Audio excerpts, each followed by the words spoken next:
क्या आप मूवी को लाइक कर सकते हैं? मूवी के स्टार्ट में हमें बताया जाता है जापान की एक मिथिकल रानी के बारे में। उस रानी के पास जिंदगी और मौत देने की पावर थी। वो रानी जिसको भी टच करती थी उसकी डेथ हो जाती थी। अब उनके वहाँ के जनरल ने उस रानी को दूर कहीं पहाड़ों के नीचे दफना दिया ताकि उसका ये इवल और ज्यादा ना फैल सके। रिचर्ड ने उसके टॉम को ढूंढना शुरू कर दिया। उसके सर पर इतना ज्यादा जुनून सवार हो गया कि उसने अपनी फैमिली की भी परवाह नहीं की। रिचर्ड की एक बेटी भी थी लारा, जिसको वो अकेला छोड़कर चले गए थे। और अब हमें मूवी में लारा दिखाई जाती है जो कि एक बॉक्सर बन गई थी। साथ ही वहाँ के ऑनर आते हैं और कहते हैं कि तुम्हारी मेंबरशिप फी अभी भी बाकी है। यहाँ से हमें लारा की स्टोरी के बारे में पता चलता है कि लारा के फादर जो रिचर्ड थे, जो उस रानी की तलाश में निकले थे, वो कभी वापस आए ही नहीं। और फिर इसके बाद वहाँ की गवर्नमेंट ने ये अनाउंस कर दिया कि वो मर चुके हैं।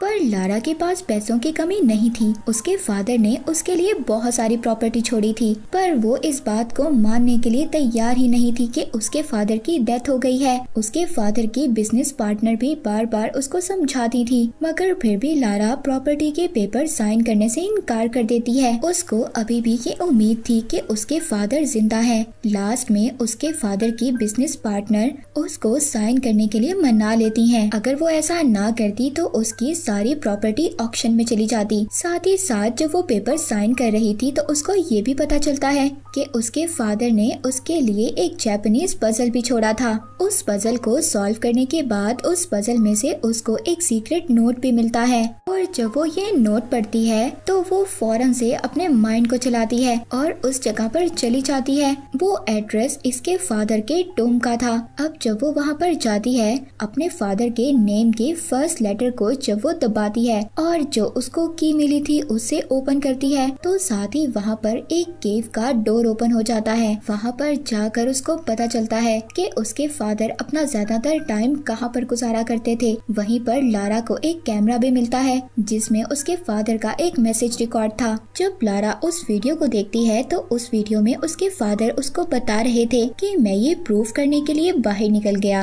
कि सुपर नेचुरल पावर्स होती हैं। तभी मुझे जापान की रानी के बारे में पता चला और मैं उसको तलाश करने के लिए निकल गया। तुम्हारी मदर को खोने के बाद मैं बहुत ज्यादा सदमे में था और इसी वजह से मैं उस रानी के टॉम को तलाश करने गया था ताकि तुम्हारी मदर को मैं स्पिरिट्स की दुनिया से वापस ला सकूं। और अब तुम्हें मेरा ये काम करना होगा। तुम्हें उस रानी से मुतालिक जितनी भी इंफॉर्मेशन है सारी डिस्ट्रॉय करनी होगी ताकि वो कभी भी किसी गलत इंसान के हाथ ना लगे। अब जब लारा ये मैसेज सुनती है तो वहाँ पर वो सभी चीजों को देखने लगती है। अब लारा जब वहाँ पर सारी इंफॉर्मेशन पढ़ती है तो उसको पता चलता है कि उसके फादर की किसने हेल्प की थी। अब वो अपने फादर की कोई चीज उधार रखकर कुछ पैसे जमा करती है और हांगकांग के लिए निकल जाती है और फौरन से उस शिप को ढूंढने लगती है जहाँ पर लास्ट बार इसके फादर को उस शिप में देखा गया था। पर तभी जब लारा वो शिप ढूंढ रही थी तो वहाँ पर कुछ चोर आ जाते हैं, उसका बैग चुरा कर भाग जाते हैं। पर उन चोरों ने गलत लड़की से बैग चुरा लिया था। लारा उन चोरों का पीछा करती है, उनको अपनी बॉक्सिंग स्किल से हरा देती है और अपना बैग वापस करने पर मजबूर कर देती है। पर अब लारा को वो शिप भी मिल गया था। उस शिप के ऑनर से जब लारा बात करती है तो उस शिप का ऑनर बताता है कि मेरे फादर ने तुम्हारे फादर की हेल्प की थी, मगर मेरे फादर भी तुम्हारे फादर की हेल्प करने के बाद कभी भी नहीं वापस आए। मुझे नहीं पता वो जिंदा है या मर गए। अब लारा उस शिप के ऑनर को कहती है कि हम दोनों मिलकर अपने फादर्स को ढूंढ सकते हैं, क्योंकि लारा को अपने फादर की इंफॉर्मेशन से उस आइलैंड का पता चल गया था। मगर लारा को ये नहीं पता था कि वो आइलैंड कितना ज्यादा खतरनाक है, इसीलिए वो ऑनर वहाँ पर जाने से मना कर देता है। पर जब लारा उस ऑनर को थोड़े से पैसों का लालच देती है, उस ऑनर पर आगे ही बहुत सारा कर्ज था। जब वो थोड़े से पैसे देखता है तो वो भी लारा की हेल्प करने के लिए तैयार हो जाता है। अब सफर के दौरान लारा अपने फादर के सारे पजल्स को सॉल्व करती है, जिसमें उसको पता चलता है कि उस रानी हिमिको के पीछे और भी इवल ग्रुप था जो उस रानी को ढूंढने की तलाश में थे। अब जब लारा पजल सॉल्व करते करते शिप में ही सो गई थी, तभी वो एक झटके से जाग जाती है क्योंकि उनका शिप उस आइलैंड तक पहुंच गया था और वहां पर बहुत खतरनाक लहरें थी। अब जब वो शिप का ऑनर अपने शिप को कंट्रोल नहीं कर पाता तो वो लारा से कूदने का कहता है। लारा अपने अपने फादर के सभी पेपर्स को समेट रही थी। इतने में एक लहर आती है और लारा को अपने साथ ले जाती है, पर वो तूफान इतना ज्यादा खतरनाक था। लारा उस तूफान से बचते हुए समंदर में कूद जाती है और उनका शिप एक पत्थर से टकरा गया था। उनके शिप के टुकड़े टुकड़े हो जाते हैं। लारा को जब होश आता है तो वो एक ग्रुप के सामने थी। उस ग्रुप का लीडर लारा को ये बताता है कि उस रानी के टॉम को ढूंढने के चक्कर में मैंने तुम्हारे फादर की जान ले ली। अब जब लारा के बैग से लारा के फादर का उसको जर्नल मिलता है। अब वो लोग लारा को भी लेबर बना लेते हैं और हिमिको के एड्रेस की तरफ निकल पड़ते हैं। वहाँ पर शिप का ऑनर भी था। वो लारा की हेल्प करता है, लारा को भागने का कहता है। तभी लारा जब भाग रही थी तो भागते भागते वो तेज पानी की लहर में डूब जाती है।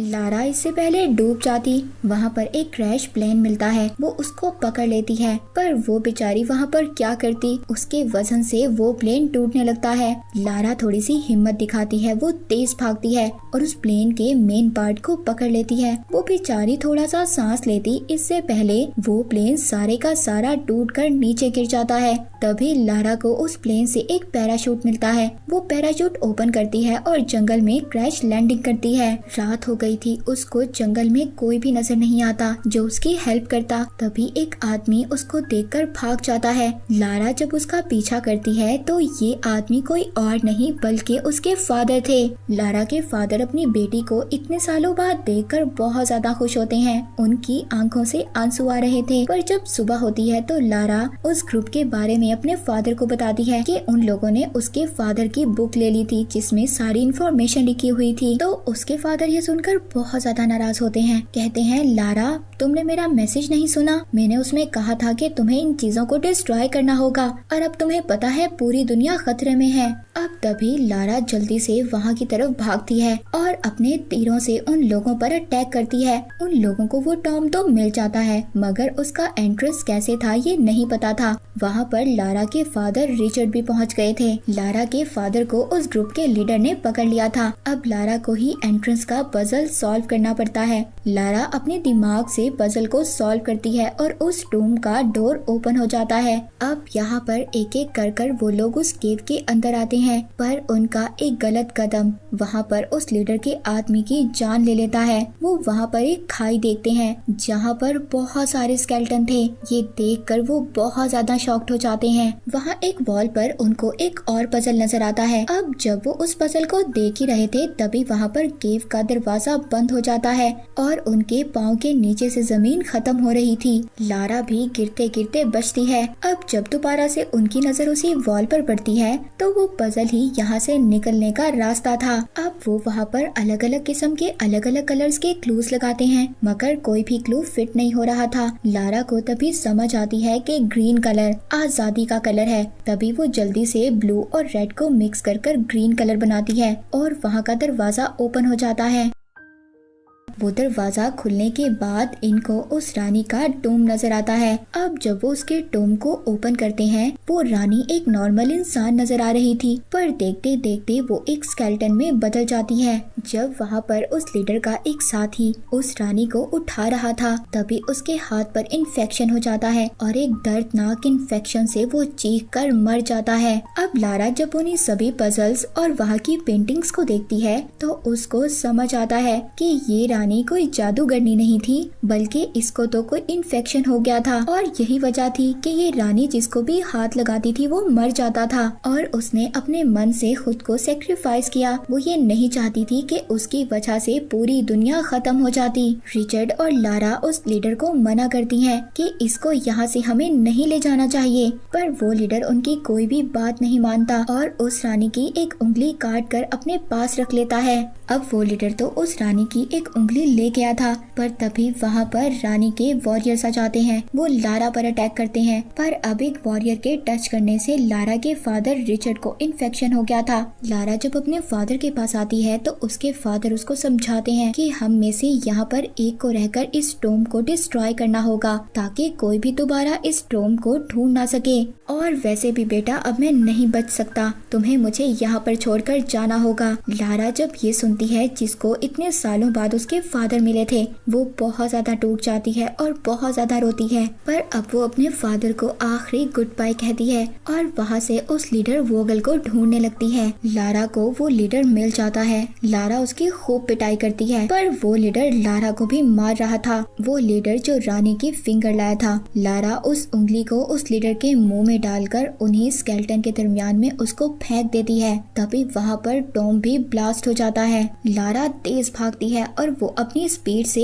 एग्जिट डोर की तरफ आ गई थी, पर तभी वो वहाँ पर फंस जाती है। उसकी ये लक थी कि वहाँ पर वही शिप का ऑनर था, वो उसको बचा लेता है। वहाँ पर एक हेलीकॉप्टर भी आ गया था। अब उस हेलीकॉप्टर को हाईजैक करने के बाद सभी लोग बिल्कुल ठीक उस आइलैंड से बाहर आ जाते हैं। अब लारा को हमें लंदन दिखाया जाता है, जहाँ पर उसने अपने फादर की सारी प्रॉपर्टी को एक्सेप्ट कर लिया था। अब जब लारा वहाँ पर अपनी कंपनीज की लिस्ट को देख रही थी, तभी उसको पता चलता है एक ऐसी कंपनी के बारे में जो सुपर नेचुरल आर्टिफिक्स को हासिल कर दुनिया पर कब्जा करना चाहती थी। और वो कंपनी की ऑनर कोई और नहीं बल्कि वो ही लेडी थी जो इसके फादर की बिजनेस पार्टनर थी, जिसको हमने मूवी के स्टार्ट में देखा। उस बिजनेस पार्टनर एना का ये काम था लारा को बिजनेस की बातों में उलझाए रखना, ताकि वो इसके काम में ना आ सके। और अब जब लारा को सब कुछ पता चल गया था, तो वो ये डिसाइड करती है कि वो इनका मुकाबला करेगी और ऐसा कभी भी नहीं होने देगी। और इसी के साथ ये मूवी यहीं पर एंड हो जाती है। Thank you for watching.